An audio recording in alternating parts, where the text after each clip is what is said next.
16일 내 인생의 선물 목록. 감사일기 쓰기. 감사하는 삶을 일상에서 구체적으로 실천하려면 어떻게 해야 할까요? 가장 쉽고도 강력한 방법은 바로 감사일기 쓰기를 습관화하는 것입니다.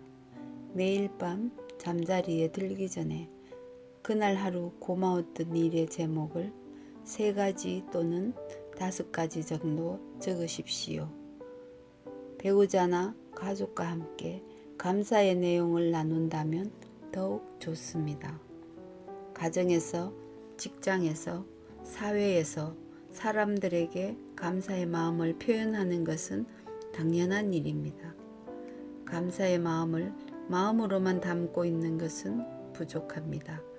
그 감사를 말로, 글로, 행동으로 표현해야 합니다. 많은 연구 결과를 보면 감사일기를 통해 사람들은 스스로 축복받았다는 사실을 깨닫고 감사해야 할 대상을 더 많이 발견하게 된다고 합니다. 그래서 많은 심리학자들은 행복지수를 높이고 고난을 극복하고 다시 회복할 수 있는 능력을 키우는데 주저없이 감사일기를 꽂고 있습니다. 미국 캘리포니아 주립대 심리학 교수인 로버트 에몬스 교수도 실험을 통해 12살에서 80살 사이의 사람을 대상으로 그룹을 나누어 매일 5가지씩 고마웠던 일을 글로 쓰게 하는 실험을 했습니다. 감사일기를 쓴 사람들과 그렇지 않은 사람들을 한 달간 비교해 보았더니 감사일기를 쓴 사람들 중 4분의 3은 행복지수가 높게 나타났고 수면이나 일, 운동 등에서도 더 좋은 성과를 나타냈다는 것입니다.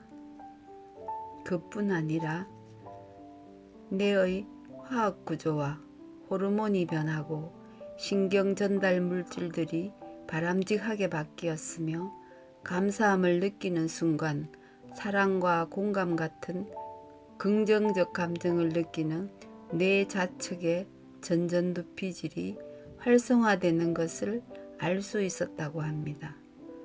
그는 감사의 과학이란 자신의 책 속에서 감사일기의 효과를 이렇게 설명했습니다. 생리학적으로 감사는 스트레스 완화제로 분노나 화, 후회 등 불편한 감정들을 덜 느끼게 한다. 감사하는 사람은 훨씬 살아있고 깨어있으며 매사에 적극적이고 열정적이다. 다른 사람들과도 더 깊은 교감을 느낀다. 감사일기를 매일 집중적으로 3주간 쓸 경우 우리의 뇌는 스스로 긍정적으로 변해가는 것을 느낀다고 합니다. 하루 동안의 일을 마친 후 구체적으로 감사한 것을 적어서 회상하면 감사한 마음으로 잠들게 되고 잠자는 동안 기억은 고착화되어 아침에 일어나면 뇌는 자동적으로 감사하는 일을 찾기 시작한다는 것입니다. 저 또한 10년째 감사일기를 써오면서 그 효과를 톡톡히 본 사람입니다. 저는 현재 날마다 5가지의 감사 제목들을 적고 있습니다.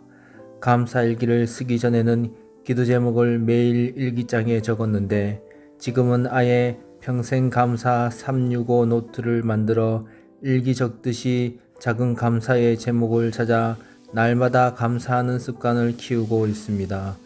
기도 제목을 쓸 때도 좋았지만 감사의 제목을 쓰면서부터는 감사거리를 찾느라 더욱 감사에 민감한 삶을 살게 되었습니다. 기도 제목에 대해서도 응답받는 즉시 감사해야 하니 평생 감사 일기장은 일석이조의 효과가 있게 된 것입니다. 감사 일기의 내용은 거창하지 않아도 됩니다. 오히려 예전에는 그냥 지나쳐 버릴 수 있는 일상을 감사의 눈으로 바라보고 선물로 건져 올릴 수 있는 은혜를 누릴 수 있다는 것이 감사일기의 장점입니다. 제가 주로 감사하는 내용은 다음과 같이 하루의 일상에서 일어나는 지극히 작은 일들입니다. 나의 책을 읽은 독자들의 메일과 문자를 받는 일 감사. 어디 여행이라고는 가본 적이 없는 사람이 전국을 돌며 말씀을 전하는 일 감사. 박스 줍는 할아버지를 꾸준히 도울 수 있어 감사. 시골 어머님이 보내주신 총각김치 먹는 재미에 감사. 아내와 가끔씩 외식해서 비빔국수 먹을 수 있어 감사. 자녀들이 대학생이 되어 한결 홀구분한 기분이 들어 감사. 탁구 동호회들의 탁구 실력이 많이 향상되어 감사. 집안에 예쁜 책장 3개를 들여놓은 일 감사. 가끔 헌책방에 들러 책 구경하고 몇 권의 책 구입할 수 있어 감사. 감사 글방에 가끔씩 열렬 독자들의 방문을 받고 교제의 시간 감사. 자녀들 방에 밝은 전구와 깨끗한 도배지로 새로 해준 것 감사. 감사일기로 인생이 변화된 사람으로는 세계적인 방송인 오프라 윈프리를 꼽을 수 있습니다.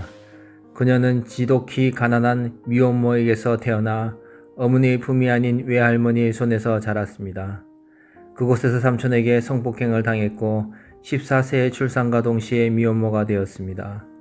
아이는 태어난 지 2주 만에 죽었고 그 충격에 가출한 후 그녀는 마약 복용으로 하루하루를 지옥 같은 삶을 살았습니다.